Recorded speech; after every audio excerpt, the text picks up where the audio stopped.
two-way guys are great for the game of baseball. I think we see guys like Shohei Ohtani is doing it best. Now, I think there's a significant drop. I think Brendan McKay, he's a pitcher and a first baseman for the Tampa Bay Rays.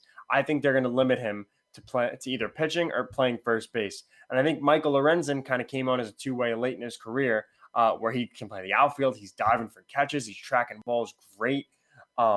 Very small sample size, though, as far as well, this is where I'm going. What he's doing on the offensive side. Yes, absolutely. He hits bombs, but that seems to be it. And he's hit some crazy bombs. He had like 3 home runs in the same week, and just as a pinch hitter, I believe that was 2019 or 2018. He could start, he can relieve, but I think at some point they're just going to make him a PO, which is crazy to use the word PO at the major league level, by the way. That's a nice way to see how the game has kind of changed a little bit. Mm-hmm. They're going to make him a PO and use him in some pinch hitting situations or emergency outfielding situations. Go ahead, Steph. Well, I was going to say that for the most part, I do agree with Ralphie, right? Because Shohei is, to me, a outlier. It's hard to imagine that you have a player that can be elite at both sides of the ball. It's very demanding, and, there are unicorns. There are people that come in and perform much better than the expectation, much better than, well above average.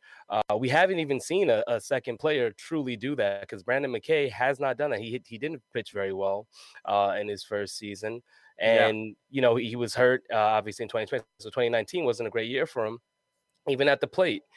So to expect them to do both, to do well on both sides, not just well, but to be, top in the league on both sides is a little hard. I do believe that they can be, they could contribute on both sides of the ball and be, a game changer in that sense.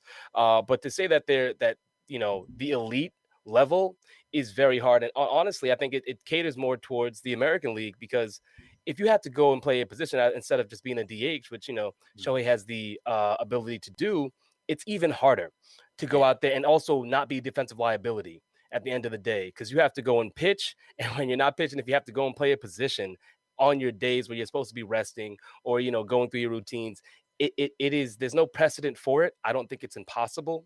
I just believe that what Ralphie is saying by having an elite on both sides is very difficult. Molds get broken all the time. We're just not at that point. Shohei's the closest we have, and we still need to see it. In his first season, you have him at 285. I think before he got hurt, he had about 60-something RBIs, and he was doing well on that pace in 22 home runs. On that pace, if he finished the season, we're talking about elite numbers. And as a pitcher, still elite. His K per 9 was somewhere, I think, around 11, and at a 3.31 ERA, which isn't that mold could be broken, but it's still not to the point where you can expect other players to come in and do that same thing. He's got to stay healthy.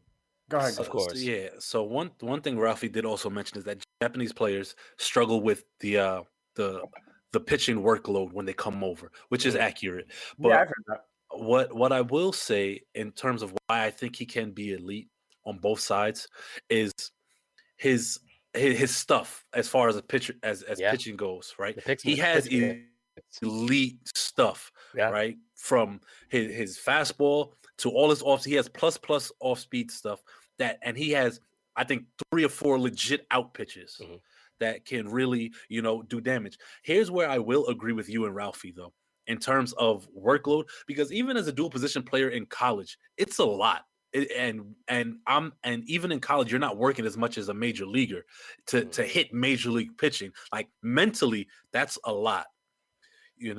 Just to mentally prepare too. It's a little bit different, but and you're all, But another thing that I think that I think people don't realize, not to cut you off, Greg, you get right back to it.